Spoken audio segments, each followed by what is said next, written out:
Hello everyone, thank you for JKD with the audio more, and today is day 3 of transitioning balance and mobility for JKD. So, as I mentioned in previous videos, those of you who actually have been following me for a while, you actually are probably heard me talk about this. You also probably seen this exercise. If you have not, then check out my hip mobility and my other kicking videos, including Dan's yoga as well. This will correlate well into those video sections as well. But I actually have a buddy who is a grandmaster in Taekwondo, so this proves to any of you who might doubt, how I feel about traditional style martial arts. No matter what I say, I have the utmost respect for them, especially Taekwondo, karate, and ninjutsu, because I know this is kind of funny, but I literally kind of learned ninjutsu from the Ninja Turtles. Okay, and my buddy who's a grandmaster, he actually has taught me, just like those of you who may or may not know this about Bruce Lee, is that Bruce Lee and Chuck Norris were really good friends.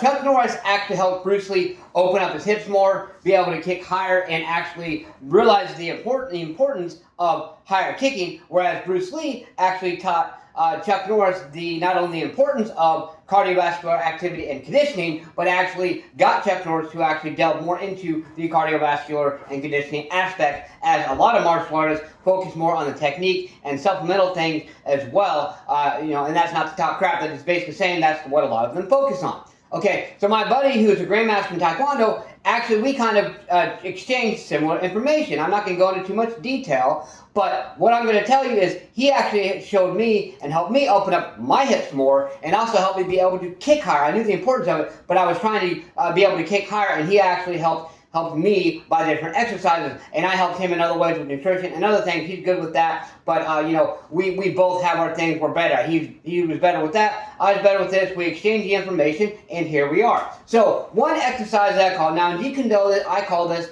a Taekwondo side kick. In Taekwondo, it's just called a side kick. Okay, so what you basically do, and I'll show you from the side as well, and this I actually meant you can use it for a technical kick to actually perform when you're defending yourself, which I have actually thought of many situations that can actually, with this, can actually be very handy in that aspect. What I mainly use it for is at the end of my training, when I'm working on my kicks, it's a very last kick that I do, because I do it more for mobility, and also going to be balanced. So why not? A better time to actually incorporate this more is going to be transitioning, balance, and mobility for JKD. Okay, so from the front view, what you're basically going to do is you're going to pretend like you're going to do a drop kick. Those of you who don't know what a drop kick is just boom. Legs are pretty damn tight for my training, but boom, that's a drop kick, okay?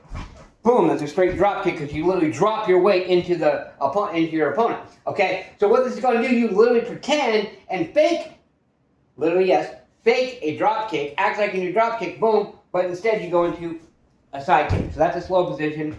Okay, so we'll do 2 more times slow, and then I'll go a little faster for you. So then fake, a drop kick, make your opponent think you're going to be doing a drop kick, and then into a side kick. And when you do that, you want to snap with your hip, not your knee. So a little slow motion again.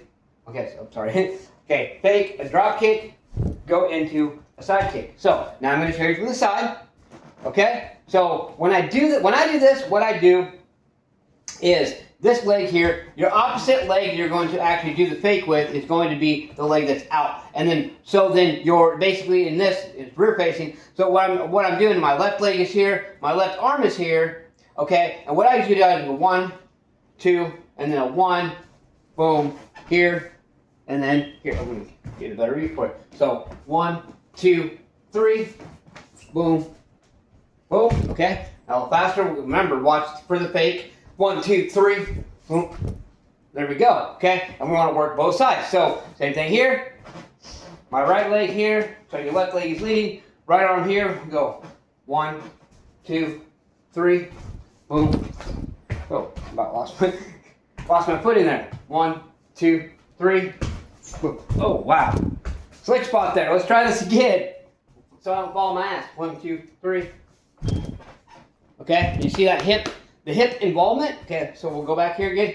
1, 2, 3, 1, boom, boom. Okay, so that's what I want you to practice today. Open up your hips more. If you have to hold on to something, that's fine. Do just a kick. Focus on that fake, like I said, that fake drop kick into the side kick there, and snap with your hip, snap with your hip, snap with your hip, not your knee. What I call hip involvement. If you want to know more about hip involvement, follow my hip mobility videos. Believe in yourself. Believe you can do it, and believe that you deserve it. Smash, punch, kick that like button. Just don't break it. Let's go and do something. Do more than what you did yesterday. Get your ass up today and grind. What have you done today to push yourself, to grind, to embrace that discomfort, whatever it is? Keep embracing more because you know you can. Push yourself. Let's go.